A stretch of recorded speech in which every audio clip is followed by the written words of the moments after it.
Hazel Thompson, 32, stood frozen in her parents' living room as the words from her sister's mouth hung in the air like poison. "No one wants you here," Madison said, with cold finality. What shocked Hazel most wasn't the statement itself, but how her parents, the people who raised her, nodded in solemn agreement. That moment fractured her world into before and after. Little did they know, their unified betrayal would trigger a series of events that would expose decades of family secrets and ultimately bring their carefully constructed facade crumbling down. Before I continue this story, I'd love to know where you're watching from. Drop your location in the comments below, and hit that like button if you've ever felt betrayed by family. Subscribe to join our storytelling community, where we share these raw, real-life dramas every week. Now, let's dive deeper into how Hazel's family meeting turned into the first domino in an epic tale of secrets and justice. The Thompson family had always presented themselves as the quintessential American success story. Located in the affluent suburbs of Boston, their colonial-style home with its manicured lawn and white picket fence was the physical embodiment of their carefully cultivated image. James Thompson, a respected cardiothoracic surgeon at Massachusetts General Hospital, and Evelyn Thompson, a former beauty queen turned charity organizer, had raised their two daughters with exacting standards and expectations. Madison, the younger sister by 3 years, had always been the golden child. With her perfect grades, perfect looks, and perfect fiancé, the son of the hospital's board director, she was the living proof of James and Evelyn's successful parenting. Her recent engagement party had been featured in Boston's social pages, with the Thompson family beaming with pride. Madison was following the exact path her parents had laid out: prestigious education, advantageous marriage, and a career that complemented but never overshadowed her future husband's. Hazel, on the other hand, had always been the square peg in the round hole of the Thompson family. Artistic, independent, and questioning, she'd chosen a path in investigative journalism rather than medicine or law. Her parents had barely concealed their disappointment when she'd graduated from Northwestern's journalism school instead of Harvard or Yale. Her career reporting on corporate corruption and social inequality was viewed as embarrassingly liberal by her conservative family, especially when one of her exposés had indirectly implicated a friend of her father's. But despite their differences, Hazel had always believed that beneath it all, family was family. Blood was thicker than water. She'd tolerated the subtle digs at holiday dinners, the pointed questions about her lack of a serious relationship, and the dismissive attitudes toward her career achievements. She'd even maintained a cordial relationship with Madison, though their conversations rarely went deeper than surface pleasantries. So when her mother had called last week asking her to come to the family home for an important family meeting, Hazel had been surprised but not suspicious. Perhaps her father was retiring, or her parents were planning to sell the family home now that both daughters were established adults. She'd even wondered if one of them might be ill, a thought that had sent a pang of genuine concern through her. The drive from her apartment in Cambridge to her childhood home had been filled with speculation. As she'd pulled into the familiar driveway, nostalgia had washed over her summer barbecues, Christmas mornings, birthday celebrations. Despite everything, this place held the memories of her childhood. Evelyn had greeted her at the door with a stiff hug, her Chanel perfume as familiar as ever. James had been in his study, emerging only when called for dinner. Madison and her fiancé Richard were already seated at the dining table, Madison's diamond engagement ring catching the light with every gesture. Dinner had been a formal affair, with the family's longtime housekeeper Rosa serving her famous pot roast. Conversation had been dominated by Madison's wedding plans and Richard's recent promotion. Hazel had tried to contribute, sharing news about an award her investigative series had won, only to have the subject quickly changed back to the upcoming nuptials. It wasn't until after dessert that James had cleared his throat and announced it was time to discuss the reason for the family gathering. They had moved to the living room, taking their usual seats. James in his leather armchair, Evelyn perched on the edge of the sofa, Madison and Richard on the love seat, and Hazel in the armchair by the window slightly apart from others. Hazel, her father had begun, his surgeon's hands clasped tightly in his lap. "We've asked you here because we need to discuss some family matters." She had nodded, waiting for him to continue, completely unprepared for what came next. "It's about Grandfather Thompson's trust," Madison had interjected, unable to wait for their father to get to the point. "The terms state that the family estate and investments remain intact and shared among blood descendants." "I'm aware of the trust," Hazel had said, slowly confused about why this was being brought up now. Their grandfather had been a savvy investor, leaving behind a substantial fortune that had contributed to their privileged upbringing. "The thing is," James had continued, looking uncomfortable but determined, "recent developments have raised some questions about your eligibility." "My eligibility," Hazel had repeated, a cold feeling beginning to spread through her chest. "What are you talking about?" That's when Madison had stood up, her perfectly manicured hand reaching for a manila envelope on the coffee table. "We've done a DNA test, Hazel, and you're not a Thompson." The words had hit Hazel like a physical blow. "What? That's ridiculous." "It's true," Evelyn had said, her voice tight. "James is not your biological father." "This is insane," Hazel had protested, looking from one family member to another. "Why would you even test this? Why now?" "The trustees have been asking questions," James had explained stiffly. "There have been rumors for years." Madison suggested we get ahead of any potential issues before her wedding. "Before my wedding," Madison had emphasized, "and before the next distribution from the trust. We can't have any irregularities." That's when Hazel had realized this wasn't about family at all. It was about money, and Madison, perfect golden Madison, had orchestrated this entire scenario. "So what exactly are you saying?" Hazel had asked, her journalist's instinct kicking in despite her emotional turmoil. And that's when Madison had delivered the line that would change everything: "No one wants you here." Standing in that living room, seeing her parents nodding agreement, Hazel had felt something shift inside her. The family she thought she knew, despite their flaws and differences, was a mirage. In its place stood strangers united by greed and deception. As she'd grabbed her coat and purse, preparing to leave, Richard had spoken up for the first time that evening. "We'll have papers drawn up, of course, to formalize your removal from the trust." Hazel had paused at the door, looking back at the four people watching her with varying degrees of discomfort and satisfaction. "You know what?" she'd said quietly. "I've spent my entire career uncovering the truth. Don't think for a second I won't do the same here." With that, she'd walked out, closing the door on what she'd always believed was her family. The rain pounded against Hazel's windshield as she drove aimlessly through the streets of Boston, her mind reeling from the bombshell her family had just dropped. Not her family, not her blood family, apparently. The distinction felt both meaningless and all-consuming. 32 years of identity had been erased in a single evening. Eventually, she found herself parked outside her apartment building, though she had no recollection of the drive. Her phone had been buzzing with messages from Madison, probably gloating or delivering more terms of her excommunication from the Thompson family. Hazel ignored them all. Inside her apartment, she poured herself a generous glass of whiskey and sank onto her couch, surrounded by the artifacts of her life. Framed awards for her investigative pieces, photographs from her travels, books that had shaped her thinking. None of it offered any comfort tonight. The initial shock was slowly giving way to analytical thought, the skill that had served her so well professionally.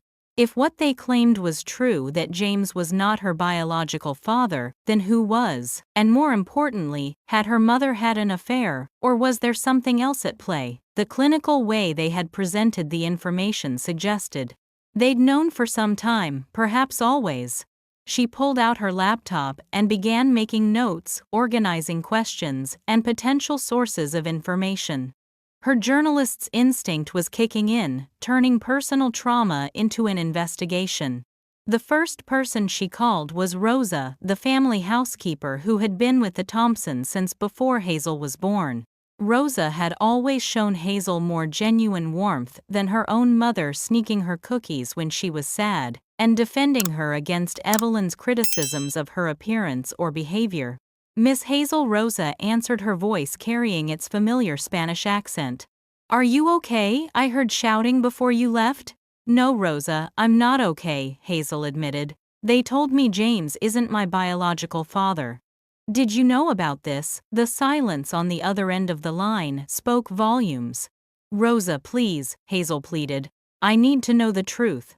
"I can't talk now," Rosa whispered urgently. "Your mother is still awake. Meet me tomorrow at St. Catherine's after morning mass around 10. I'll tell you what I know." After hanging up, Hazel couldn't sleep. She spent the night digging through old family photos, searching for clues she might have missed. Had there always been physical differences between her and Madison that went beyond normal sibling variation? Madison had their father's blue eyes and their mother's blonde hair. Hazel's dark hair and hazel eyes, the feature she was named for, had always been attributed to a great-grandmother on James's side. In the harsh light of her new knowledge, every family memory took on a different hue. The way her father had always been more distant with her than with Madison. How her mother sometimes looked at her with an expression Hazel had interpreted as disappointment, but now recognized as something closer to guilt or perhaps fear. Morning came and Hazel arrived at St. Catherine's Church 20 minutes early, watching the parishioners file out after Mass. Rosa appeared exactly at 10, clutching her rosary beads and looking nervously over her shoulder. They walked to a nearby park, finding a secluded bench away from joggers and dog walkers. "What I'm about to tell you," Rosa began, her weathered hands twisting the rosary I swore to your mother I would never speak of. "But what they did to you last night, it was cruel. And you deserve the truth." She took a deep breath. "Your mother did not have an affair. You are her biological child, yes, but James, that he is not your father because you were already growing in her womb when they married." Hazel felt her breath catch. "So who is my real father?" "His name was Daniel Reyes. He was a doctoral student when your mother met him. She was young, rebellious, taking a break from college. Her parents, your grandparents, did not approve. He was brilliant, but from a humble background, Puerto Rican." The revelation hit Hazel like a thunderbolt. Her olive skin tone, her dark hair, her features that had always seemed slightly different from the rest of her fair Anglo-Saxon family, suddenly they made sense. "What happened to him? Does he know about me?" Rosa's eyes filled with tears. "When your mother discovered she was pregnant, her parents intervened.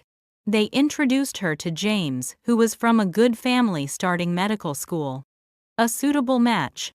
Daniel was paid to disappear. I don't know if he knows you exist. And James, he knew all along that I wasn't his biological child." Rosa nodded. "It was the condition of the marriage. His family had name but needed money. Your mother's family had money but needed the respectability of the Thompson name for their wayward daughter. You were part of the arrangement." The calculation of it all made Hazel feel physically ill. She had been a problem to solve, an inconvenience to hide, not a child to love.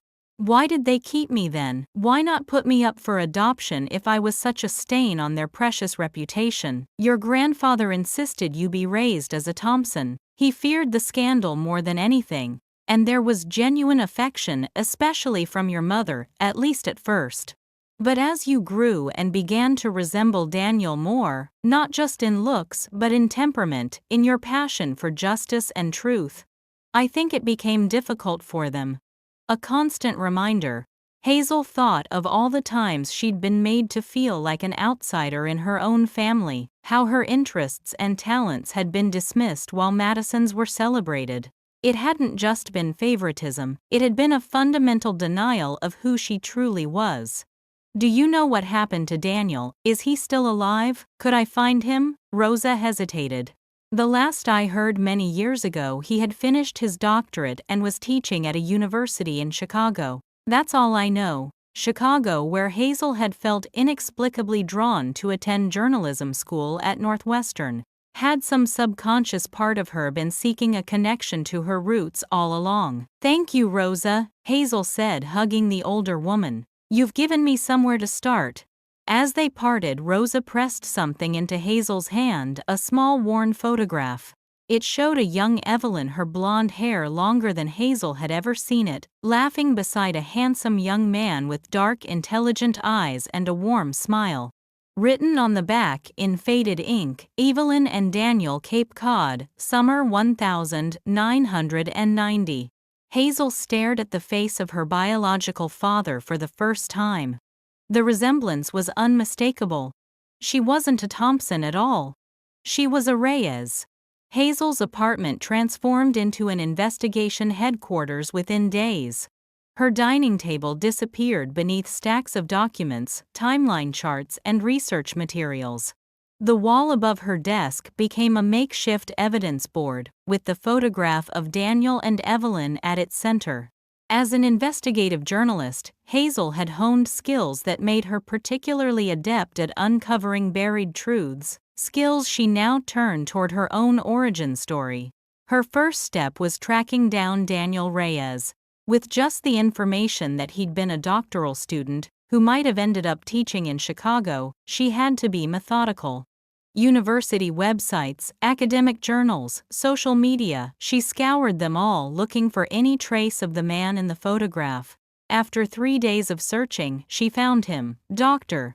Daniel Reyes, professor of sociology at the University of Chicago, specializing in social inequality and economic justice. His faculty profile showed an older version of the man from the photograph, silver threading through his dark hair, now lines of experience around his eyes, but the same warm, intelligent expression. According to his biography, he had completed his doctoral work at Boston University in 1992, which aligned perfectly with Rosa's story. Hazel sat staring at his image for a long time, wondering what to do next. Would an email be too impersonal, a phone call too abrupt? What do you say to the father you never knew existed? She finally decided on a simple, honest approach. She composed an email explaining who she was and what she had recently discovered, attached a recent photograph of herself, and hit send before she could second-guess herself. While waiting for a response that might never come, Hazel turned her attention to the Thompson family, trust the catalyst for her family's betrayal. Her investigative instincts told her there was more to the story than a simple issue of biological eligibility. Madison's eagerness to exclude her from the family fortune seemed excessive, even for someone as self-centered as her sister. Hazel called an old college friend who had become a trust and estate attorney, explaining her situation without revealing all the personal details. It's unusual for a family trust to be restricted to biological descendants, only her friend had told her. Those clauses are typically designed to prevent spouses or stepchildren from claiming a portion after a marriage, not to exclude children who were raised as part of the family from birth. I'd need to see the actual trust documents to give you better information. Getting those documents would be challenging. They would be held by the family attorney, a longtime friend of her father's, who would certainly not provide them to her, now that she had been effectively disowned. She needed another approach. Her breakthrough came from an unexpected source. 2 days after sending the email to Daniel Reyes, Hazel received a reply. "Dear Hazel, your email has left me stunned and speechless. I never knew Evelyn had a child, my child.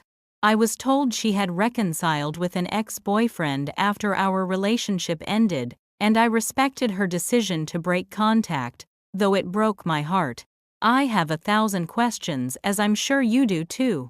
I would very much like to meet you if you're comfortable with that. I live in Chicago but could fly to Boston this weekend. There's something else you should know.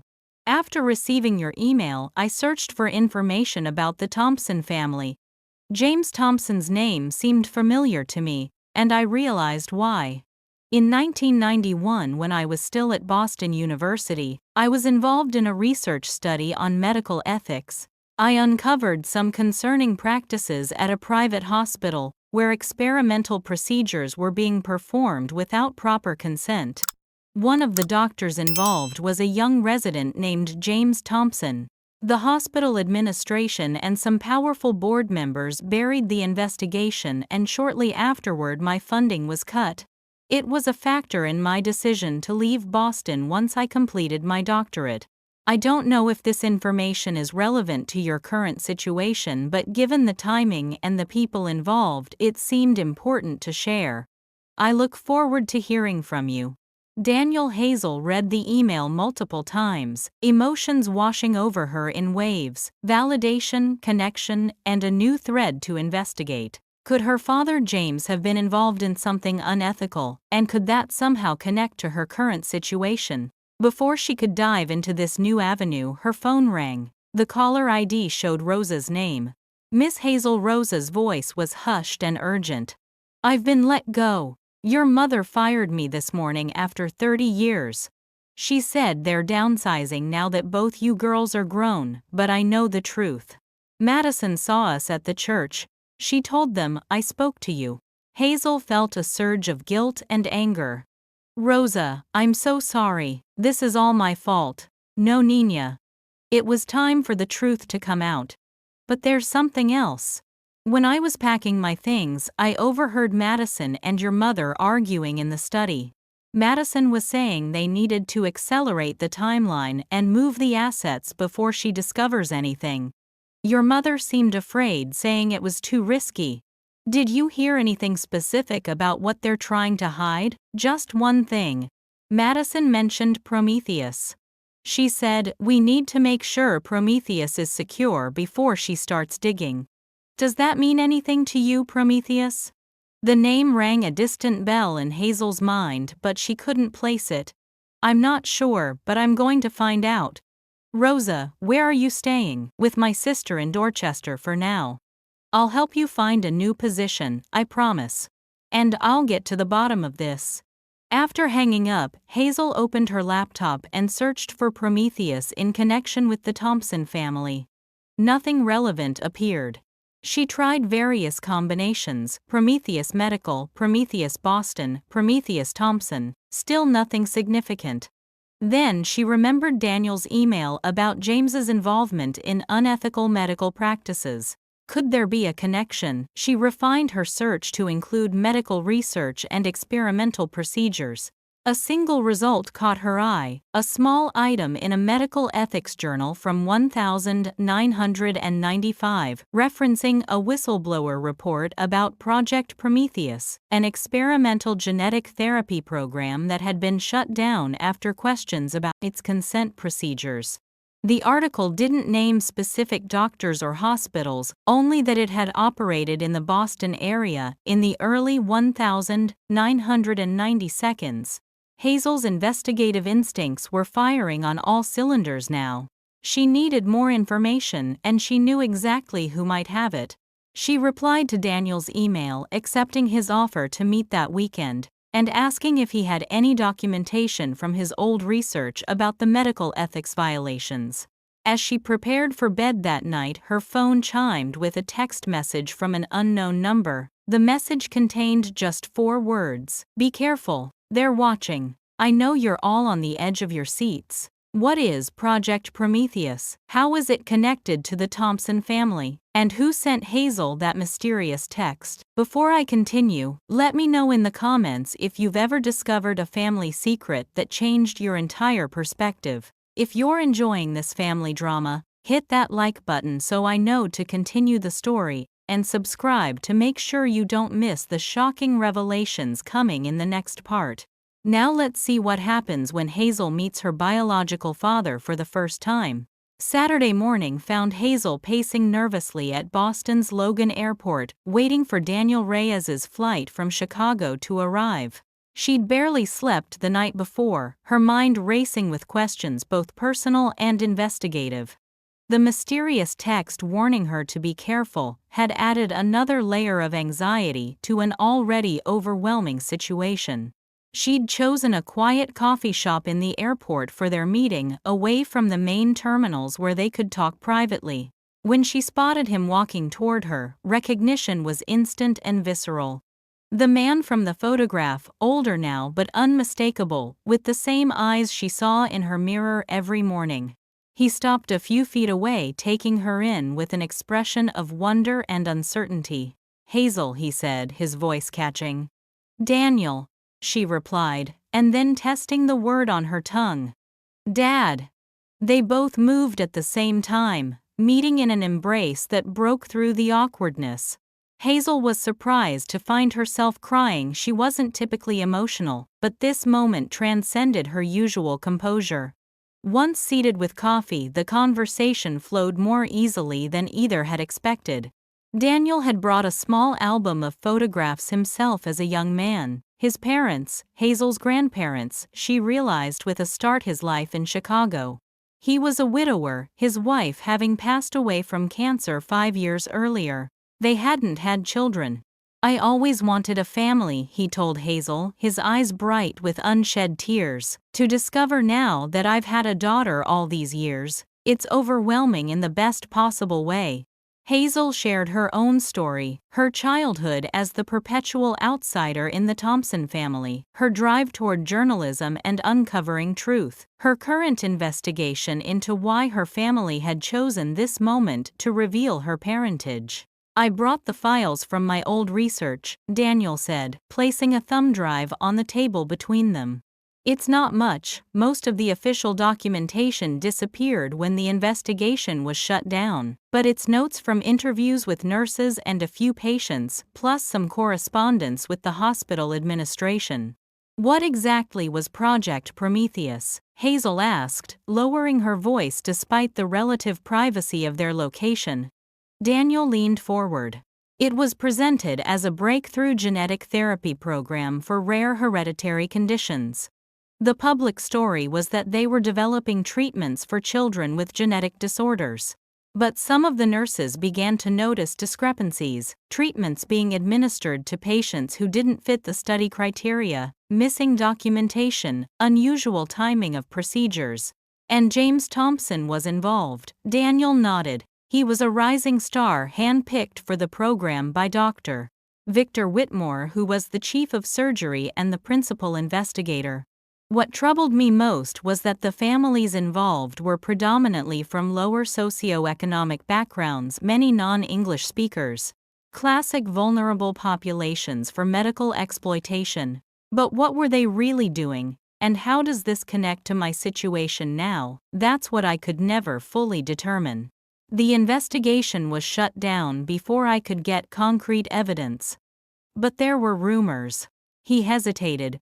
"Rumors about genetic manipulation beyond simple therapy. Some whispered about attempts to enhance certain traits." Hazel felt a chill run through her. "You think they were trying to create some kind of designer babies?" In the early 90s, that technology wasn't even close to possible then. "No, but preliminary research was happening. And Boston Medical Research Institute, where the project was based, had substantial private funding from sources that weren't fully disclosed. They might have been years ahead of the published science." The implications were beginning to form in Hazel's mind, but they seemed too fantastic, too much like science fiction, rather than the reality of her life.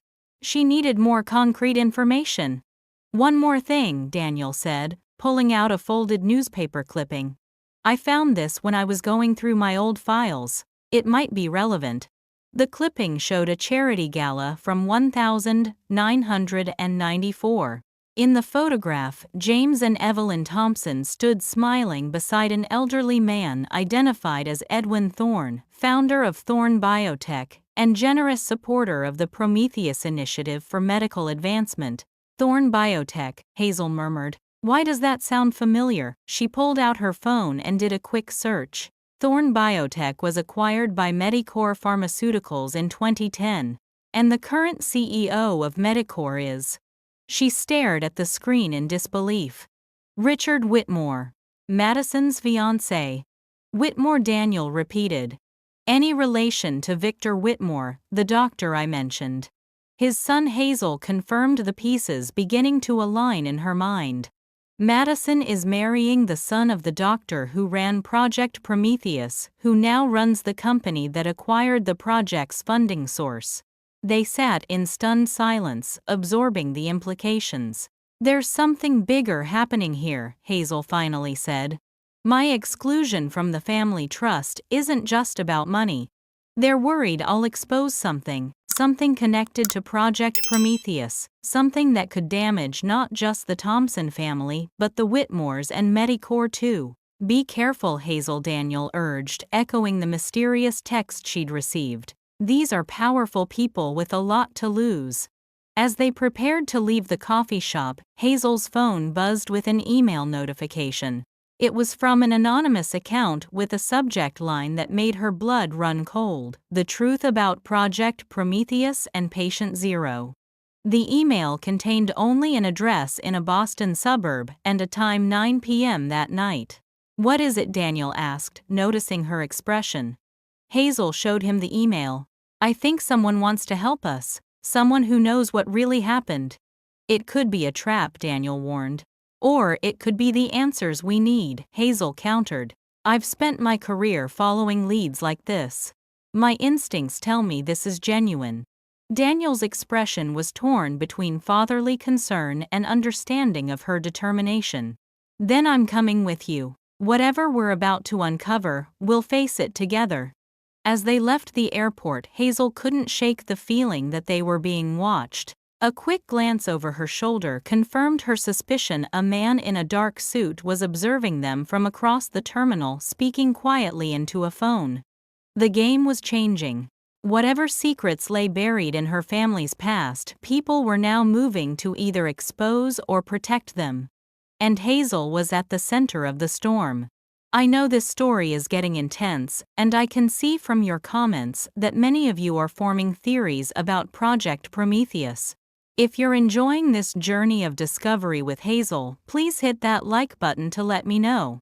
And if you haven't subscribed yet, now is the perfect time. You definitely don't want to miss what happens next. Share this video with someone who appreciates a good family conspiracy drama. Now let's follow Hazel and Daniel to that mysterious meeting. The address from the anonymous email led Hazel and Daniel to a modest ranch house in Waltham, a suburb west of Boston. The neighborhood was quiet, with well-maintained lawns and sensible family sedans in driveways.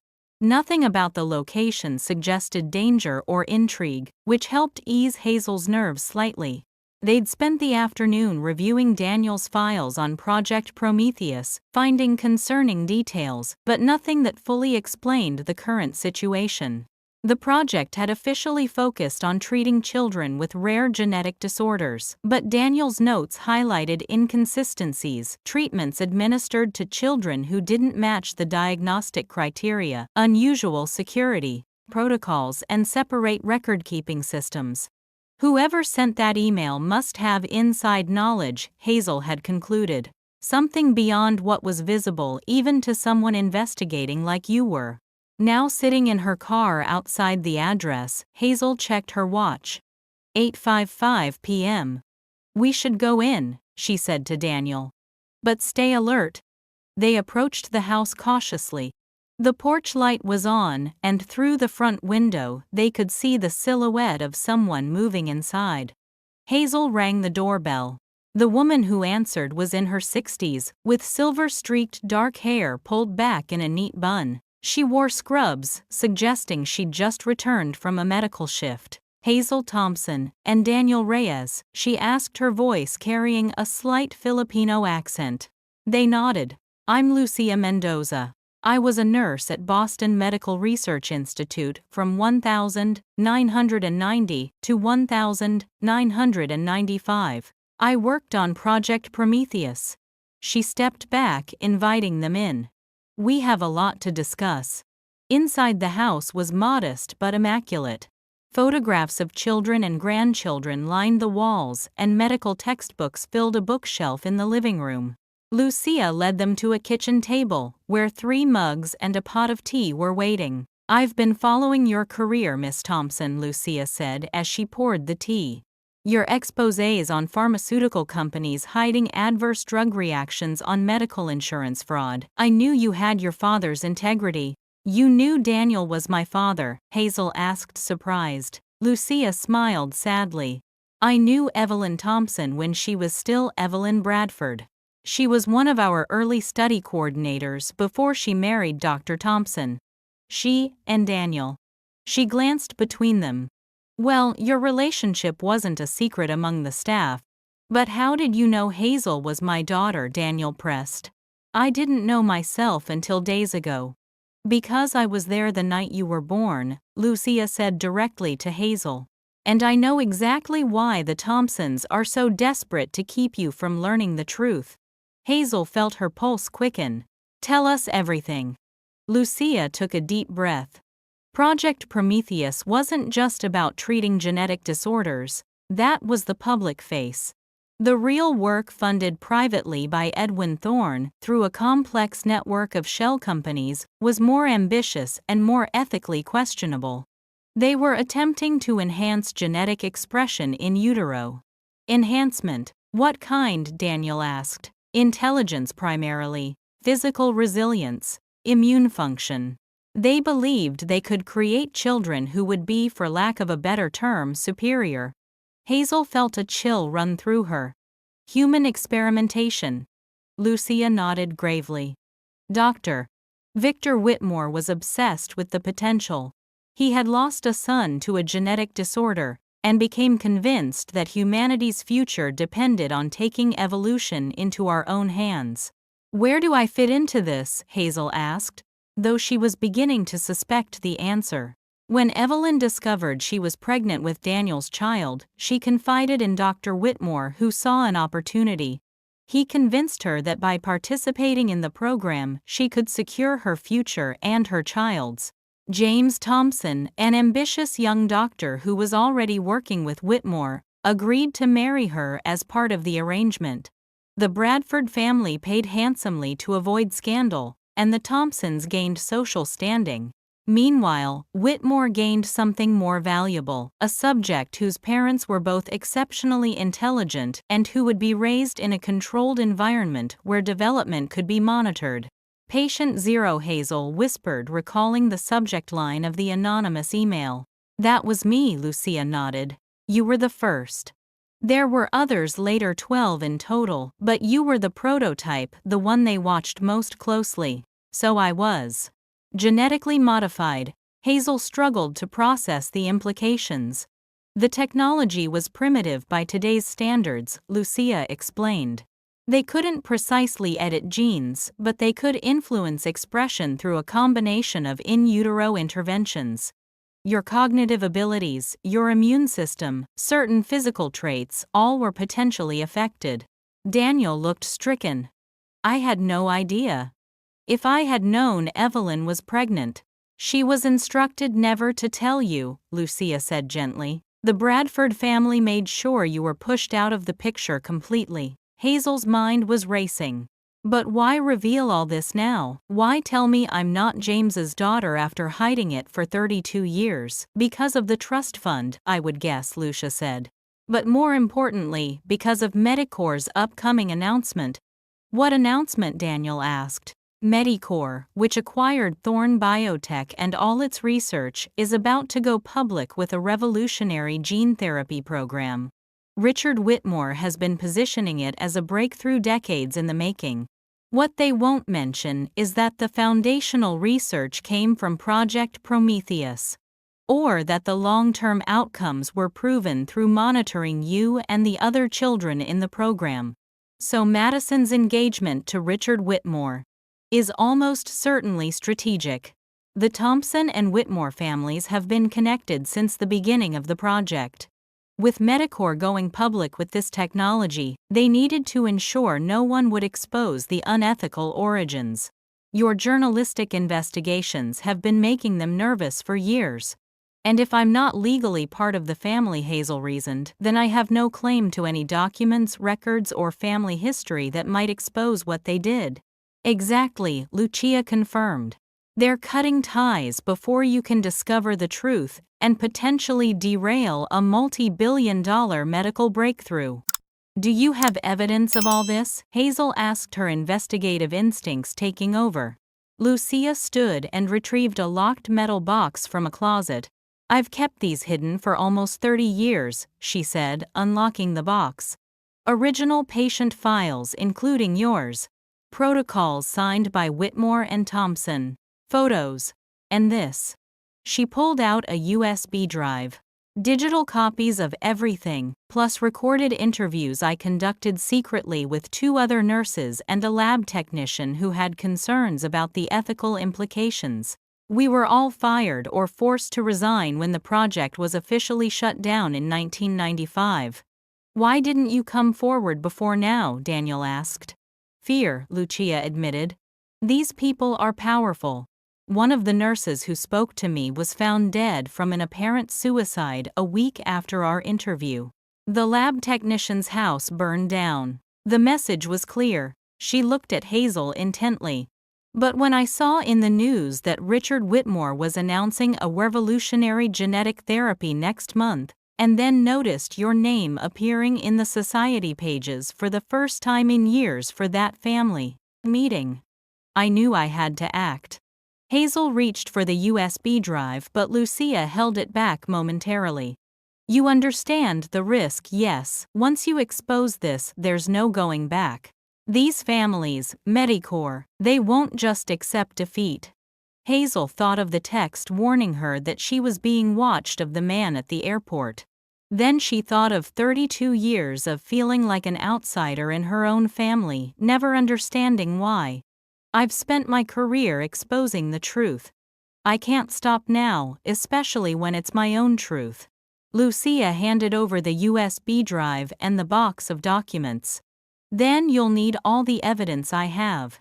As they prepared to leave, Lucia offered one final warning. Watch out for Madison especially. From what my contacts still in the medical community tell me, she's deeply involved with Medicorps' plans. She has the most to lose if this comes out before the announcement. In the car, Hazel turned to Daniel. We need to get these documents somewhere safe, and then I need to talk to the other test subjects, the other children like me. How will you find them? Daniel asked. Hazel held up the USB drive. If Lucia kept records this detailed about me, there must be information about the others too. She started the car. But first, we need to make copies of everything. I don't trust that we're not being followed. As they pulled away from Lucia's house, neither noticed the dark sedan parked 2 blocks down, or the man inside taking photographs of their departure. The next 48 hours were a whirlwind of activity. Hazel and Daniel holed up in a hotel room, poring over Lucia's files and digital records, making multiple backups, and constructing a comprehensive timeline of Project Prometheus. The evidence was damning: detailed records of unauthorized genetic interventions, forged consent forms, data tracking the development of the subject children into adulthood, and internal memos discussing how to handle potential legal and ethical challenges should the truth ever emerge. Hazel's file was the most extensive. Quarterly developmental assessments throughout her childhood, medical records from appointments she'd been told were routine checkups, even psychological evaluations conducted under the guise of school aptitude tests. Every significant milestone in her life had been documented and analyzed for evidence of enhancement outcomes. They've been studying me my entire life, she said to Daniel, her voice hollow. Every time I got sick, every academic achievement, every personality trait, it was all data for their experiment. Through careful cross-referencing, they identified the other 11 children in the program. Some had been monitored as closely as Hazel, while others had been lost to follow up after the official termination of the project in 1995. Of the original 12, 9 were still alive. 3 had died before age 31 from cancer, 1 in a car accident, and 1 by suicide after struggles with severe anxiety and depression. We need to warn them, Hazel insisted. If the Thompsons and Whitmores are trying to silence me, they might target the others too. Using her investigative skills and contacts, Hazel managed to locate current information for 7 of the surviving subjects. They spent hours making careful encrypted contact, explaining the situation, and offering to share the evidence. 5 responded with shock and interest. 2 refused all contact, too frightened of potential consequences. Simultaneously, Hazel worked with trusted colleagues at her news organization to prepare for publication. The story was explosive. Prominent Boston families, a pharmaceutical giant on the verge of a major announcement, unethical human experimentation spanning decades, and a cover-up that included her own effective disownment. "We'll need to move quickly once we go public," her editor advised during a secure call. "These companies have powerful legal teams. They'll try to discredit you, possibly sue for defamation. Having multiple sources and irrefutable documentation is crucial." By Monday morning they were nearly ready. The article was drafted with supporting evidence organized and verified. 3 of the other Prometheus children had agreed to be interviewed anonymously, and one of the lab technicians mentioned in Lucia's files had been located and had corroborated key details. That's when Hazel received the text from Rosa. "They know. Madison has been making calls all morning. Be careful." Minutes later, her phone rang Madison's number. Against her better judgment, Hazel answered. "Whatever you think you're doing, stop it now." Madison's voice was cold and controlled, but with an undercurrent of panic. "Hello to you too, sis," Hazel replied, deliberately casual. "How's the wedding planning going?" "This isn't a joke, Hazel. You're meddling in things you don't understand." "Actually, I understand perfectly now. Project Prometheus. Patient Zero. The unethical experiments. The decades of monitoring. The convenient engagement to Richard Whitmore just before Medicore's big announcement. It all makes perfect sense." The silence on the other end of the line confirmed Hazel had hit her target. "You always were too smart for your own good," Madison finally said, her tone shifting. "That was the point, wasn't it? The enhanced intelligence. The relentless pursuit of truth. You're the proof that the procedure worked. Is that supposed to make me feel better about being an unwilling test subject my entire life?" "You should be grateful," Madison snapped. "You were given gifts others would kill for. Gifts I never consented to as part of an experiment that violated every ethical standard in medicine. And now, you and the Whitmores are about to profit from it, launching a breakthrough therapy based on unethical research you've hidden for decades. It's going to help thousands of children," Madison argued. "Prevent genetic diseases, enhance quality of life. If the science is so beneficial, why hide its origins? Why not acknowledge the research ethically?" Madison's laugh was bitter. "Don't be naive. The lawsuits would bury us before a single patient could be helped. The public isn't ready to accept this kind of advancement. That's not your decision to make," Hazel countered. "And it certainly doesn't justify what was done to me and the other children." "What do you want, Hazel? Money, is that it? Because if you think you're entitled to a share of the Thompson fortune, after we've spent 32 years raising you—" "This isn't about money," Hazel interrupted, disgusted. "It's about truth. It's about consent. It's about holding powerful people accountable when they think the rules don't apply to them.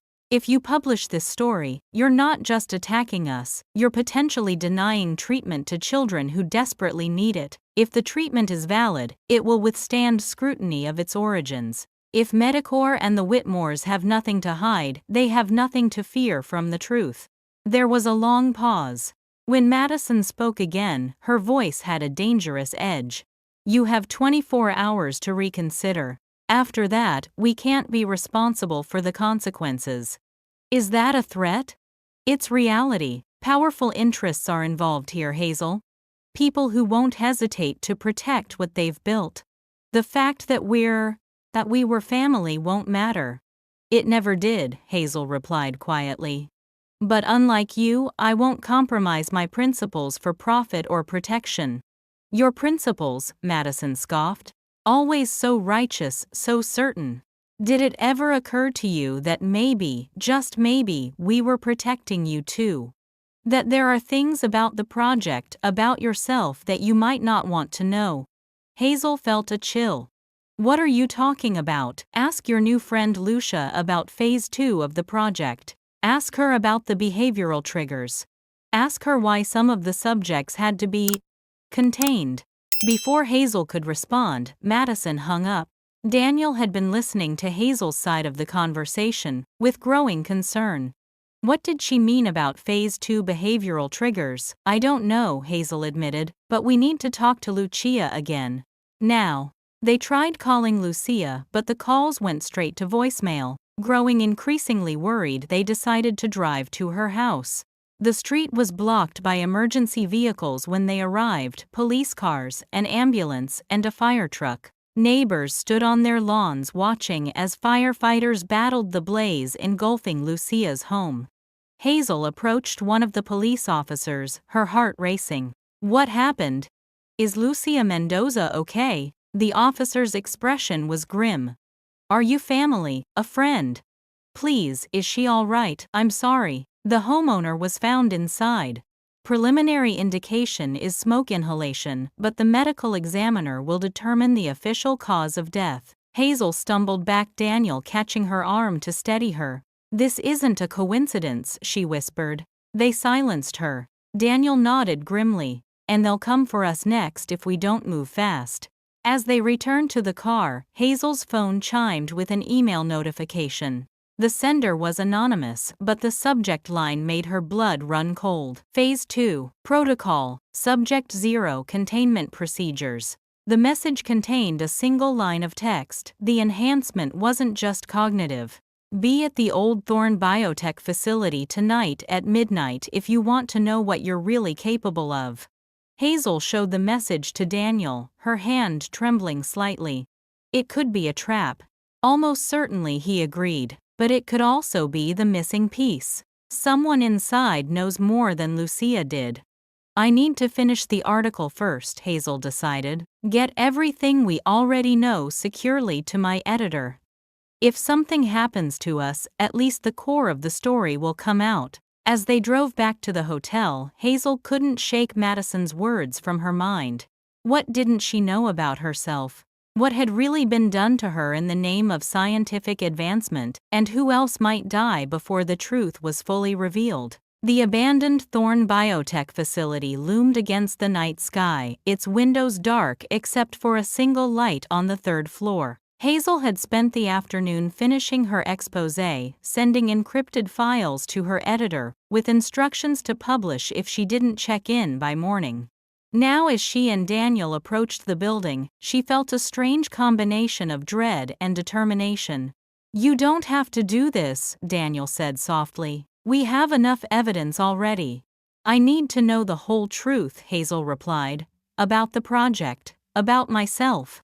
They entered through an unlocked service door, following emergency lights down a corridor that smelled of dust and abandonment. The third floor was different, recently accessed with fresh footprints in the dust, and the faint hum of active electronics. The lit room contained a single desk with a computer monitor displaying a countdown 60 seconds. As they watched uncertain, the screen changed to a video feed. Madison's face appeared, her expression unnaturally calm. I hoped you wouldn't come, she said. But I knew you would. The enhanced curiosity, the relentless pursuit of truth, it's hardwired into you, Hazel, part of what makes you so special, and so dangerous. Where are you? Hazel demanded. What is this? I'm safe. Unlike you. Madison's smile was cold. Phase 2 was about control, Hazel. Insurance, in case the enhanced subjects developed in unpredictable ways. Each of you has a unique trigger sequence stimuli that activate certain responses. Yours is playing right now, subsonic frequencies, designed specifically for your enhanced neural pathways. Hazel suddenly realized she'd been feeling increasingly agitated since entering the room, heart-racing, muscles tensing. In 30 seconds you'll experience a surge of adrenaline followed by temporary but complete loss of impulse control. Aggression. Violence. Madison's voice was clinical. "We needed to prove you were unstable before your article was published.